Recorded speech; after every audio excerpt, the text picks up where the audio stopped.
falecimento de hoje, significa desde 1999, já desenvolveu diversas atividades do Centro Espírita em variadas funções.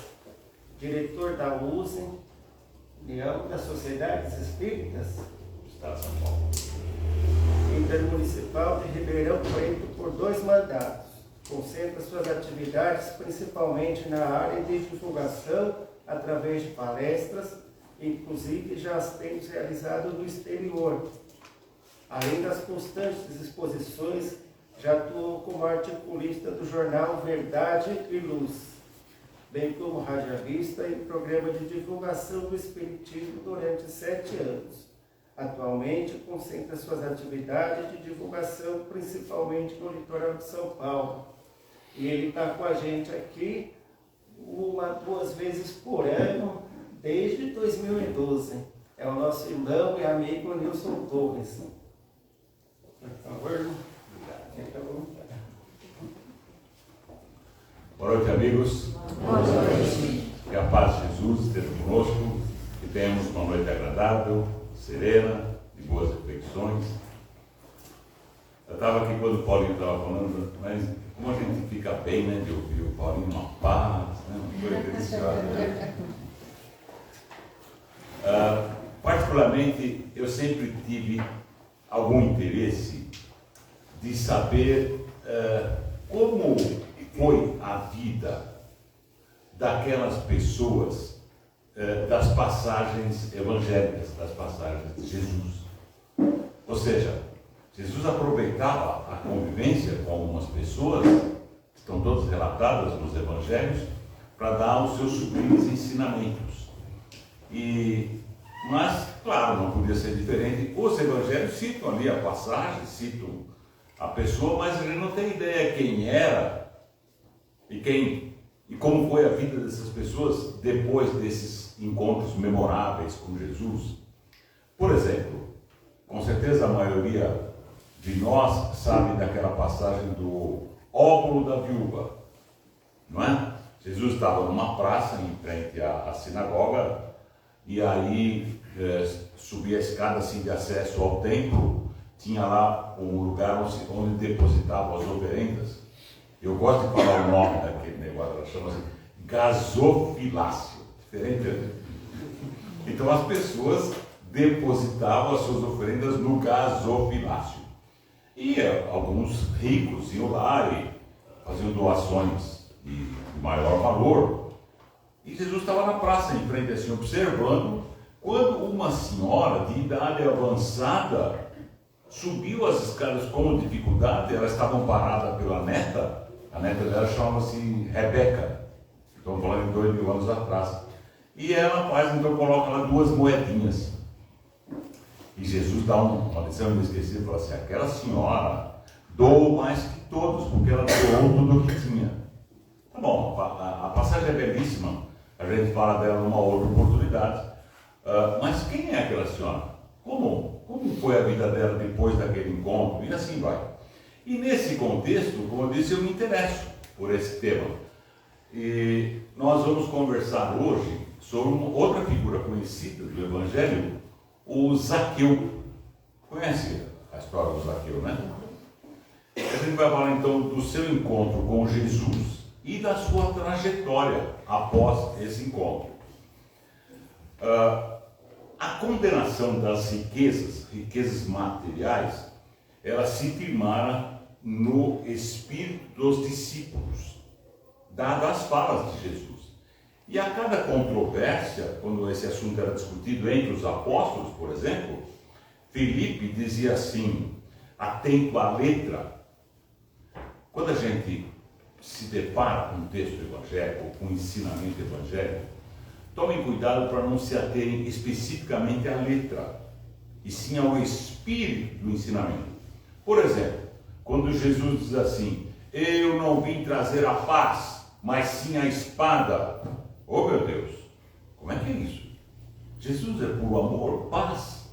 Sem falar que vem trazer a espada. Por quê? O que ele quis dizer? A partir da minha chegada, a partir dos meus ensinos, eu vim trazer uma divisão, né?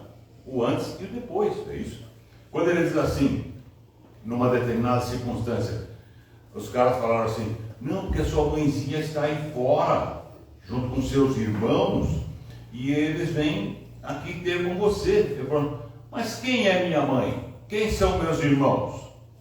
Como assim? Jesus estaria negando a sua mãezinha? Claro que não, tem todo um ensino também, falando do amor universal. E o Filipe, então, quando havia a condenação das riquezas materiais, ele dizia assim, continuarei acreditando que é mais fácil um camelo passar pelo buraco de uma agulha do que a entrada de um rico no reino dos céus. Quem ensinou isso para o Filipe foi Jesus. Ele disse, é mais fácil um camelo passar pelo buraco de uma agulha do que um rico, materialmente falando, entrar no reino dos céus. Vocês já viram essa frase? Já pararam para pensar nela? Sempre, desde que vi isso a primeira vez, Hugo, mas como que é esse negócio? Porque a primeira coisa que vem na nossa mente é que o camelo é um animal grande, né? Maior que um cavalo. Uma agulha. É impossível um camelo passar pelo buraco de uma agulha.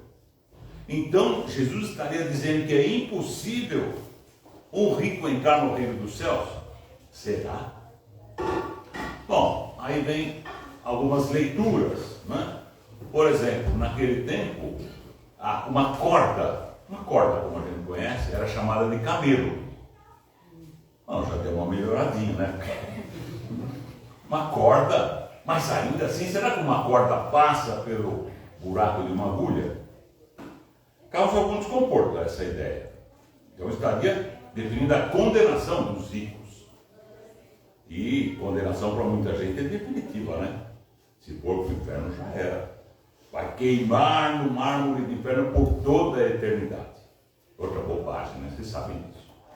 Bobagem. Mas nós, que somos tão imperfeitos, temos tantas dificuldades, quem de nós, por pior que um filho, uma filha nossa fosse, condenaria ao sofrimento eterno? Meus amigos, eterno não tem fim. Se nós não faríamos isso, tenho certeza que nenhum de nós faria isso, que dirá Deus? Jamais. Não? Mas, voltando à história do camelo e da agulha, como eu disse, esse assunto me incomodava, e eu fui fazer algumas pesquisas. Eu vou trazer para vocês uma ideia, não estou afirmando que é isso. Cada um de vocês, se achar a historinha razoável, aceitem. A ideia é a seguinte, naquele tempo, as cidades, todas pequenas, cidades que tinham em média 300, 400 habitantes, Jerusalém era a maior delas. Naquele tempo, todas as cidades eram protegidas por grandes muralhas. É só ver um filme aí da Idade Média, a gente sabe disso, né? E era assim, aquela muralha enorme para evitar as invasões, o pessoal brigava o tempo todo lá, e tinha então, a entrada principal tinha umas portas compridas. Essas portas eram da altura da muralha, né? E ao final da tarde, por questão de segurança, essas portas eram fechadas, então ninguém entrava nem saía mais ao anoitecer. Essas portas eram longilíneas, assim, compridas, do tamanho da muralha, como eu disse, eram duas. Essa porta era chamada de agulha, porque era bem comprida. E embaixo, ficavam os guardas ali, embaixo tinha uma portinhola, para que aqueles que chegassem mais tarde pudessem adentrar, desde que autorizado pelo guarda de plantão ali. Essa portinhola era chamada de buraco da agulha. Opa! Os viajantes de camelo que chegavam mais tarde, o cara descia do camelo, pegava, tirava as coisas, tirava aquelas mochilas das costas do camelo e tal, e para que o animal mesmo, o camelo, pudesse passar, ele tinha que dobrar as pernas. O dono empurrava ele ali e ele tinha que dobrar as pernas, o que é uma simbologia, dobrar os joelhos. Legalzinha a história, não é? Agora ficou palatável esse conceito do camelo, porque ele tinha que se abaixar, e aí passava pelo buraco da agulha, a agulha que era aquela porta. Ou seja, resumindo a ópera, é difícil um rico entrar no reino do céu, mas é perfeitamente possível. E Jesus então por ali ouvia os apóstolos criticando as riquezas dos ricos e esperava, como sempre fez o mestre, esperava uma oportunidade adequada para trazer mais um ensinamento. E Jesus estava em sua última viagem a caminho de Jerusalém. Em seguida ele seria crucificado, e no caminho ele passaria por Jericó, uma pequena cidade. Em Jericó morava o Zaqueu. O Zaqueu era o chefe publicano. Publicano, meus amigos, são os cobradores, eram os cobradores de impostos para Roma. E Roma tinha dominado aquela região e cobrava altos impostos dos moradores. Por onde Roma dominava, todo mundo tinha que pagar para o império. Os caras odiavam. Na verdade, pagar imposto é ruim mesmo, né? Principalmente quando a gente vê que eles são desviados, como a gente acontece muito no nosso país, lamentavelmente. E eles também não gostavam de pagar aqueles impostos, ainda mais para um outro, né? Lá para a Itália, Roma. Muito bem. E o Zaqueu, ele era o coletor dos impostos, portanto era odiado pelos seus patrícios, odiado. Porém, ele, Zaqueu, desejava muito conhecer Jesus. E como eu disse, ele morava lá em Jericó, e Jesus passa por Jericó. Quando Jesus chega na cidadezinha, que tinha praticamente só uma rua, né? Uma multidão o seguindo. Muita gente seguia Jesus, buscando a cura das doenças, essas coisas, né? Então aquela multidão acompanhando o mestre, e o nosso Zaqueu era baixinho, um homem de baixa estatura, e ele ficou lá tentando ver o mestre, né? Imagina, Jesus está conosco aqui agora. Ele disse: sempre que 2 ou mais pessoas estiverem reunidas em meu nome, eu ali estarei. Agora imagine a gente estar próximo de Jesus, encarnado, a energia, né? E o Zaqueu encantado ali tentando ver, não conseguia. Ele subiu numa árvore que tinha assim no caminho, um sicômoro, né? Porque ele era baixinho, ficou lá agarrado no tronco da árvore. Jesus, quando passa por ele, nunca tinha visto, né? Fala assim: ô Zaqueu, já chamou logo pelo nome, desce daí, porque hoje necessito da sua hospitalidade e companhia.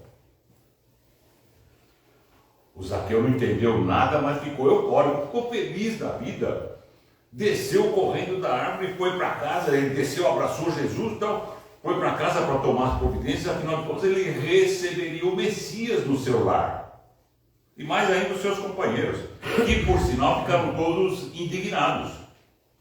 Como assim? Nós vamos nos hospedar, vamos nos alimentar na casa de um rico? Mas aí primeiro que Jesus tinha falado, segundo que uma boquinha, né? Todo mundo com fome ali, lá foram eles todos, né? O Zaqueu não escondia a sua alegria, estava feliz. A presença de Jesus tocava as suas fibras mais íntimas, não é?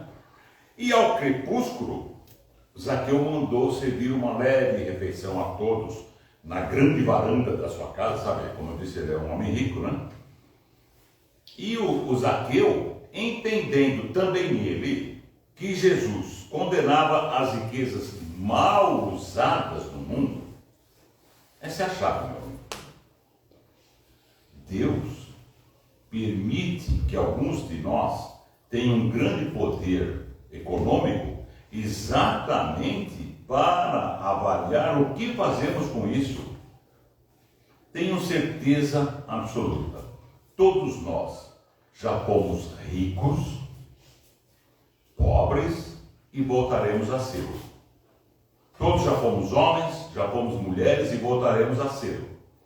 Já tivemos a cor branca, a negra, a amarela, Enfim, para que o espírito possa evoluir na sua jornada, você precisa vivenciar todo tipo de experiência. Evidente que sim. Então, a riqueza é uma prova, aliás, das mais difíceis. Dizem os espíritos superiores que a riqueza e a beleza física são duas das provas mais difíceis. Não é tão difícil de entender, porque o homem rico, ele passa a ter um poder entre aqui nós, e ele, né, tem tudo o que quiser. Isso o afasta de Deus, porque ele se sente o poderoso, né? E a beleza física também estimula a vaidade, e também afasta o homem ou a mulher das coisas do alto. Então a riqueza e a pobreza são provas muito difíceis. Graças a Deus, nessa encarnação, estou livre das duas. Tem muito outro problema, mas esse não, né?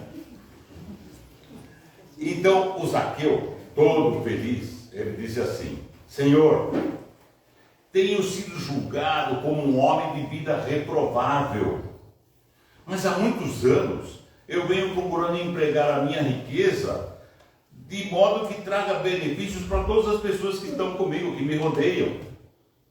Aqui em Jericó, havia muitos homens sem trabalho, e eu organizei serviços no cultivo da terra, na criação de animais, ou seja, ele usava a sua riqueza para proporcionar condições de vida para as pessoas, que é o objetivo maior: proporcionar emprego, trabalho, renda, não é?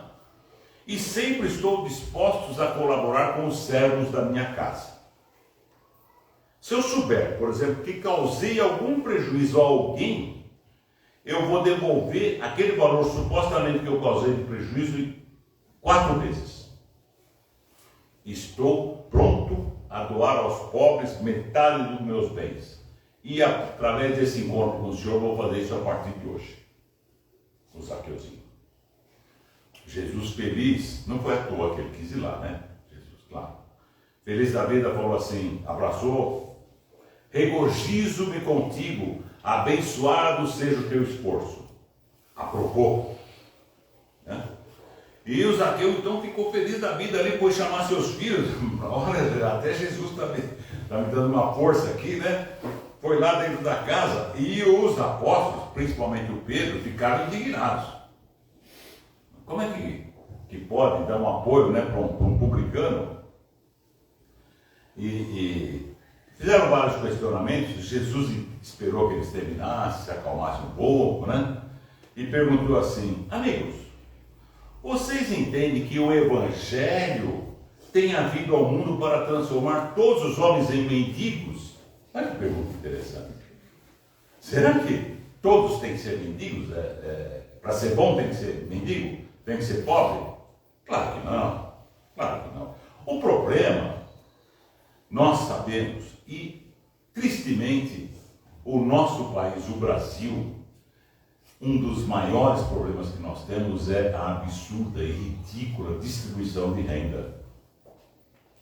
É muito triste isso. O Brasil, 2% da população detém 90% da renda. E muita gente está abaixo da linha da miséria, quase a metade da população brasileira. Então o problema não é ter ou não ter dinheiro, o problema é esse disparate nessa distribuição. Precisa haver um pouco mais de dignidade nessa história, não é? O problema não é alguém ser rico, o problema é alguém passar fome.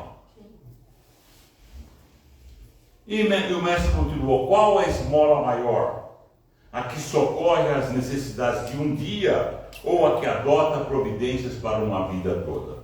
Ele se referia a proporcionar emprego, trabalho, dignidades. Os apóstolos ficaram surpresos e se justificaram dizendo que eles tinham entendido pelas falas anteriores de Jesus, inclusive aquela do camelo, né? Que eles deveriam se dedicar a ajudar apenas os pobres, materialmente falando.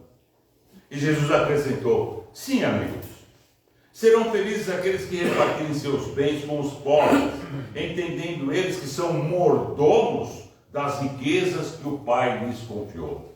Outro ensinamento para a gente guardar: tudo literalmente tudo que existe nos universos pertence a Deus. Quando dispomos de alguns bens, nós somos apenas os mordomos, temporários, porque caixão não tem gaveta, né? Temporários. E foi naquela noite, em função dessa situação, ali naquela varanda, que Jesus proferiu uma das mais lindas parábolas, a parábola dos talentos. Deu talento para um, para outro, tal. Foi na casa do Zaqueu. Eram nesses encontros à noite que Jesus proferia seus grandes ensinamentos. Terminou a noite, ali o jantar, e Jesus encerrou dizendo: bem-aventurado sejas tu, servo bom e fiel. Essa história está no Evangelho de Lucas, alguns detalhes também do livro Boa Nova, trazido, o livro Boa Nova de Humberto de Campos, trazidos pelo Chico Xavier. Bem, isso aconteceu lá ao tempo de Jesus, não é? Jesus encarnado. Passaram-se quase 2000 anos, estamos agora na nossa época. A pátria espiritual, no ano de 1910, recebeu de volta o grande escritor Leon Tolstói, um dos maiores escritores que o mundo já viu. Obras magníficas, Guerra e Paz, Ana Karenina, e outros grandes clássicos da literatura mundial, trazidos por Leon Tolstói, que desencarnou em 1910. Por sinal, o mesmo ano que foi criado um time que tem por aí, sabe? Mas isso tem menos importância.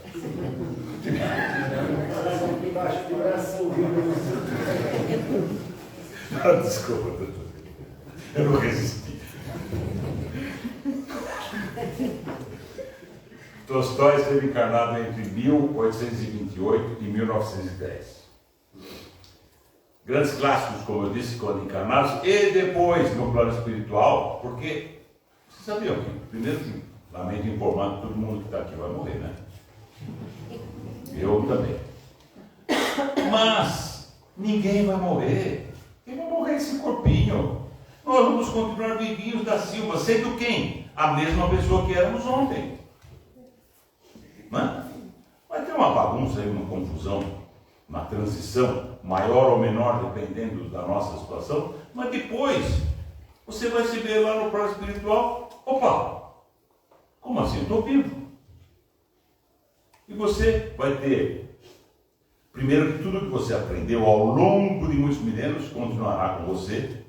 Você vai ter o mesmo gosto, os mesmos hábitos, a mesma pessoa, só que sem o corpo material.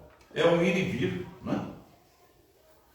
E o Tolstói continuou no plano espiritual, sendo um magnífico escritor, é claro, e trouxe algumas obras para nós, em vários livros, o autor espiritual Tolstói, através de alguns médiuns.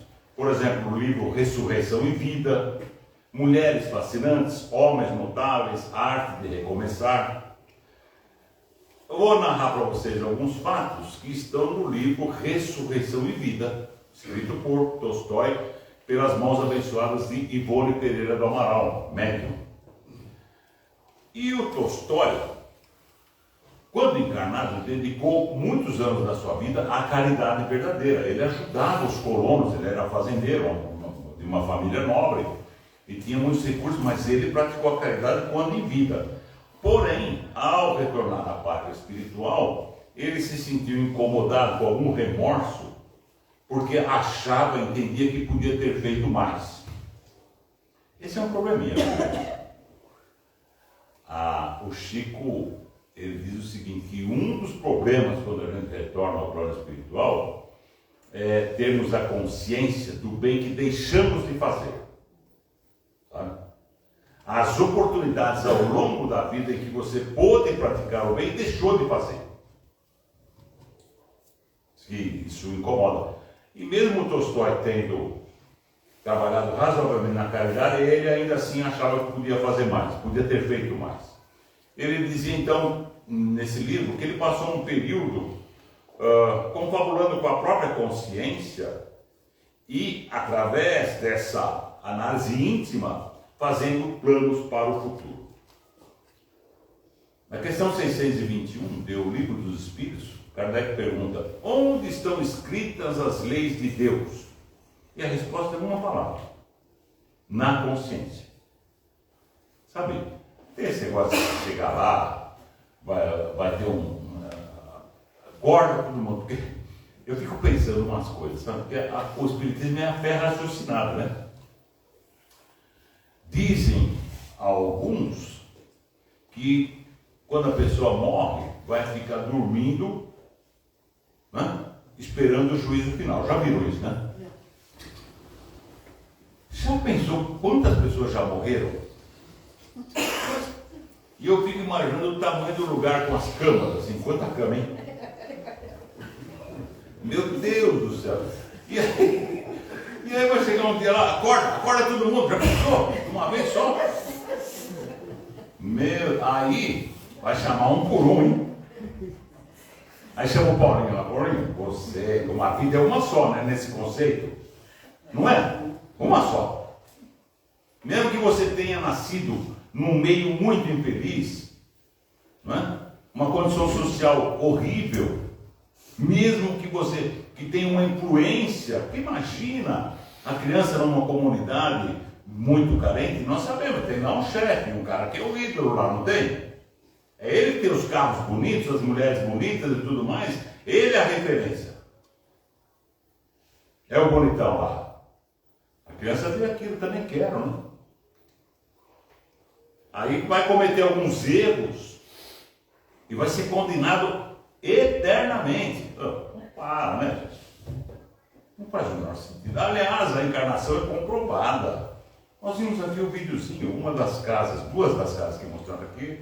Eu tenho a honra de vir também falar lá. Vocês viram aquelas crianças? Já estive lá com elas. O que elas fizeram? Se a vida é uma só, o que elas fizeram para nascer daquela forma?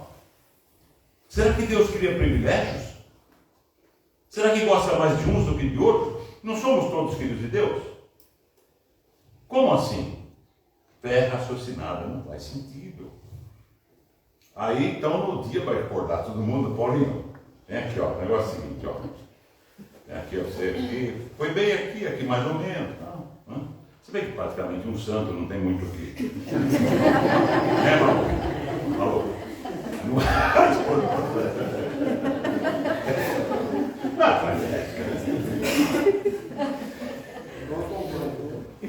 Aliás, tem o seguinte: quem tem que ter medo desse negócio aí, são essas outras pessoas ali fora, porque nós espíritas somos maravilhosos, praticamente né? A gente só pensa nessas coisas que estamos falando aqui, para que a gente possa ajudar os outros aí fora e dar umas dicas, tá? Porque a gente não precisa, imagina. Né? Mas vamos voltar ao Tolstói. Então ele estava lá com esse drama de consciência, fazendo uma análise íntima. É a chave: conhece-te a ti mesmo, autoconhecimento. Temos que fazer isso. Um dia, diz o Tolstói, roguei a meu pai novas oportunidades de um legítimo aprendizado que saciasse e acalmasse a minha alma. A partir desse pedido para Deus, do Tolstói, em seguida ele se viu num campo azul, sabe? Um lugar muito bonito, e observou bem que tinha um homem sentado, e em volta daquele homem tinha várias pessoas sentadas ouvindo. E ele olhou em volta, assim, o Tolstói, a paisagem era típica do Oriente. Curioso, foi se aproximando de mansinho, e alguém, uma das pessoas sentadas ali em torno daquele homem, falou assim: Mestre Zaqueu, 2000 anos depois, né? Mestre Zaqueu, retornaremos a qualquer momento para uma nova experiência terrestre. Ou seja, aquelas pessoas estavam ali batendo papo com o Zaqueu, para ter algum aprendizado, queriam reencarnar recentemente. Fala-nos de ti, dos tempos apostólicos, das pregações do Nazareno, que você provavelmente ouviu, pois essas lições vão ser muito úteis para nós na nossa próxima jornada, esse aprendizado. E o Tolstói estava meio fora da rodinha assim, né? Ele olhou assim, impressionado, e falou assim: Zaqueu? Seria aquele homem lá que subiu na árvore? o Tolstói pensou. Poderia eu conhecer alguém que houvesse conhecido Jesus? Olha que bonitinho, a humildade. Ele estava emocionado de apenas estar perto de alguém que esteve com Jesus. Entusiasmado, ele se aproximou, ficou ali ouvido, ninguém nada perguntou, ninguém fez nenhuma crítica, né? Aí diz ele, no texto, que ele percebeu que havia gravitado para aquele plano, porque ali era o lugar dele, era o lugar do seu merecimento. Meus amigos, cada um de nós, ao retornarmos à pátria espiritual, iremos habitar o lugar exato do nosso merecimento.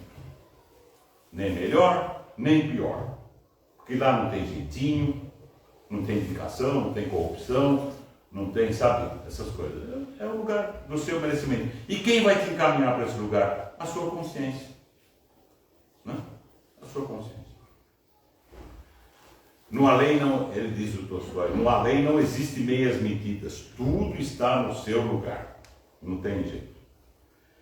Ele observou melhor aquele homem, um semblante sereno, jovem, olhos cintilantes, pequena estatura, o Zaqueu. Sim, ali estava o homem de 2000 anos atrás. E ele se apresentava da forma como ele estivera naquela encarnação. Um detalhe interessante. Claro que Zaqueu já havia encarnado outras vezes, depois daquela época com Jesus. Claro que sim. Não é? Uma delas, inclusive, algumas pessoas dizem ser o nosso Bezerra de Menezes, que já não era tão baixinho. Não é? Mas, por que o Zaqueu estava lá no plano espiritual, se apresentando da forma como ele era naquela encarnação há 2000 anos atrás? Porque para ele, para aquele espírito, aquela foi uma encarnação absolutamente decisiva, um divisor de águas na sua jornada, na sua existência. Ele esteve com Jesus, conheceu Jesus e mudou a partir dali. Por exemplo, a gente tem ali, nesses quadros aqui, tem a figura ali do Emmanuel, não é? Do lado do André Luiz, entre o André Luiz e o Chico está ali o Emmanuel. Pois é, o Emmanuel se faz ver com esta aparência, com aquela túnica, porque ele foi um grande senador Publio Lentulus, ao tempo de Jesus. Conviveu com Jesus também. Só que demorou um pouco mais para se converter. Só se converteu no final da sua existência. Aliás, eu recomendo um livro, não sei quem já leu, mas quem não leu, né? Um livro que me tocou profundamente, há 2000 anos. É a história contada pelo próprio Emmanuel daquela sua encarnação ao tempo de Jesus. Leiam esse livro, é belíssimo, né? Mas então ele se apresenta daquela forma. O Chico, por exemplo, ele toda hora estava lá com o Chico, desse jeito, com a aparência daquela que ele foi o senador há 2000 anos atrás. Por quê? Também por causa disso. Foi a encarnação mais importante da vida dele. Ele se converteu ao Evangelho. Ele quer se fazer ver dessa forma. Porque o espírito que tem merecimento pode se apresentar do jeito que desejar. Já viram aquele filme com o Robin Williams, que infelizmente se suicidou? Além da Eternidade, eu acho que é o nome. Amor além da vida. Amor além da vida. Amor além da vida, desculpa. Isso mesmo. Viu que quando ele vai lá para o plano espiritual, ele é recebido por um rapaz, por uma moça oriental, né? Totalmente, né? Eram os filhos dele. A aparência, eles se fizeram ver com aquela aparência porque era necessário e importante para o desenvolvimento da chegada do pai no plano espiritual. Depois eles informaram, mas demorou um tempinho. Tinham capacidade de se apresentar como desejavam. Com o coração feliz, o Tolstói ficou lá ouvindo, né? O Zaqueu disse assim para as pessoas que pediram, né?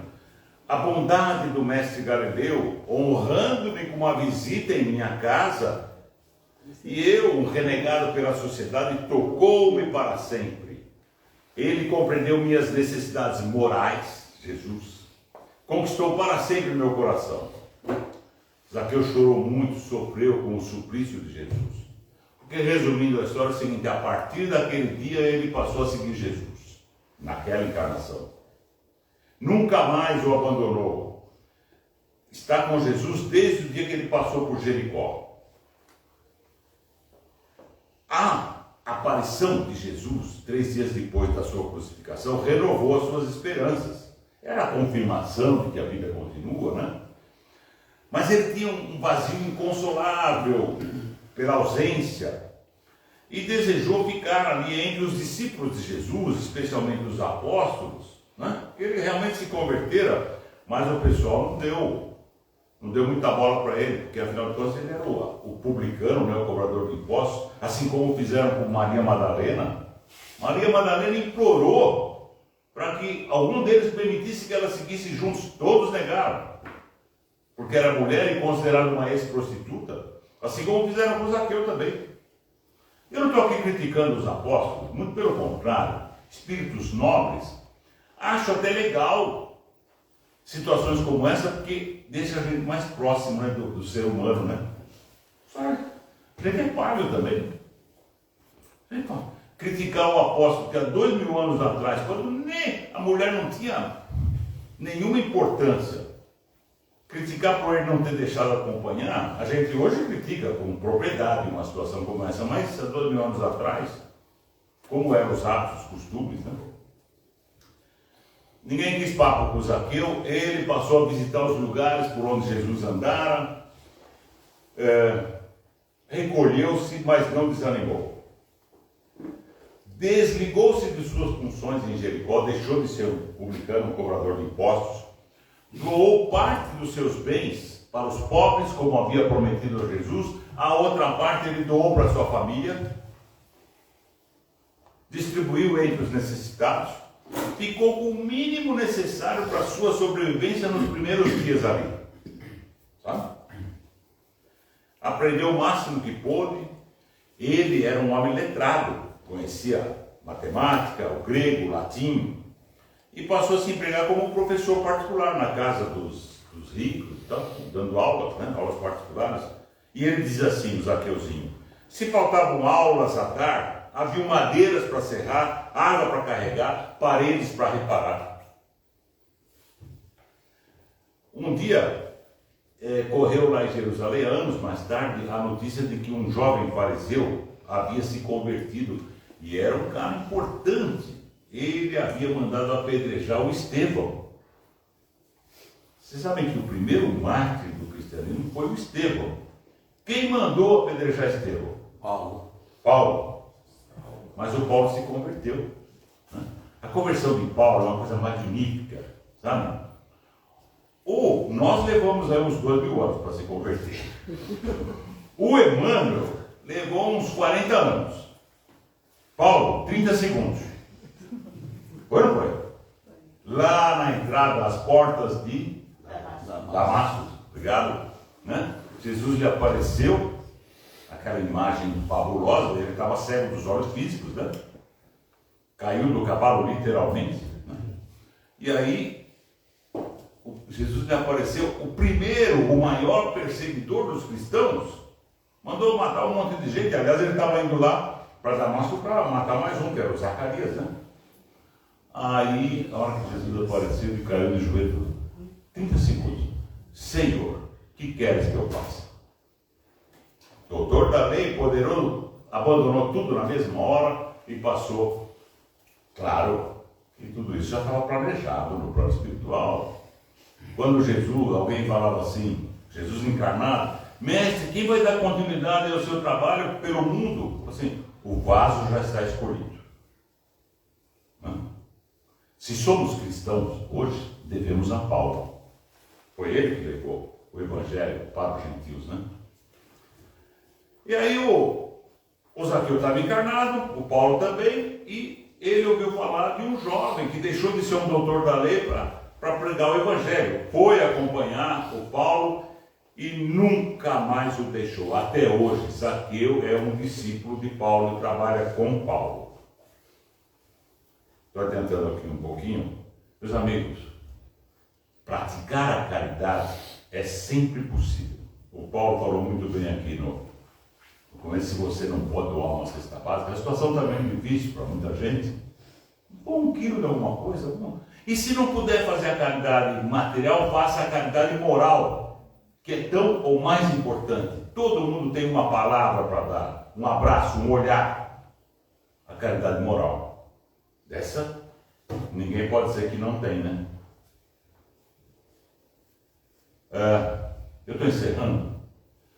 E eu tive, há uns 15 dias atrás, depois de muito tempo, essa pesquisa eu já fiz há muito tempo. Eu resolvi, a espiritualidade é que nos indica, né, o que a gente deve falar, e eu trouxe essa história do Zaqueu há uns 15 dias atrás, numa casa no Guarujá, no Fé e Amor, que você falou lá na Catarina. E aí, tem um amigo nosso, trabalhador da casa, o Delmo, ele, claro, já conhecia a história, mas não esses detalhes de depois, como foi a vida do Zaqueu, né? E chegou em casa inspirado. Ele disse que não foi a autoria dele, foi inspirado pela espiritualidade. Ele falou só, emprestei a caneta. E ele compôs o seguinte, um breve poema eu vou trazer para vocês, encerrando o nosso encontro. Chama-se Zaqueu. Zaqueu, quisera eu ter a sua coragem para buscar de fato o Mestre Jesus. Não medir esforços nem obstáculos, só para estar perto e sentir sua luz. Zaqueu, quisera eu olhar nos olhos do Mestre, abrir meu coração, meu sentimento, não ter vergonha nem arrependimento, verdadeiramente pedir perdão. Zaqueu, quisera eu render meu amor incondicional, não por medo, mas por ideal. Reparar cada erro, mesmo que banal, iniciar minha real transformação. Zaqueu, quisera eu combater meu orgulho animal, reconhecer a minha posição de filho de Deus, de cristão, espírito divino e imortal. Meus irmãos, se a gente quiser, assim como Zaqueu, buscar o reino dos céus, trilhemos o caminho ensinado por Jesus, cada um na sua condição. Não estou propondo aqui que ninguém vive santo, que consiga. Alguém de vocês conhece uma única pessoa que consegue praticar o que ensina o Evangelho na íntegra? Não. Faz uns 20 anos que eu ando por aí fazendo essa pergunta. Claro que não. Não se cobrem nesse nível. Para nós é o seguinte, cadê Jesus? Tá aqui. Nós temos consciência de que o caminho para a nossa felicidade, para a nossa evolução, para a nossa melhoria é seguir o que o Mestre nos ensinou. Nisso estamos de acordo. Muito bem. Agora, cada um na sua condição, no seu ritmo. O importante não é a velocidade, é a direção. Não é? O importante é que a gente hoje seja um pouquinho melhor que ontem, amanhã melhor que hoje. E assim a gente vai caminhando. Deus tem paciência conosco, a gente vai ter quantas encarnações forem necessárias e todos seremos um espírito de luz um dia. Que Deus abençoe e até uma próxima oportunidade.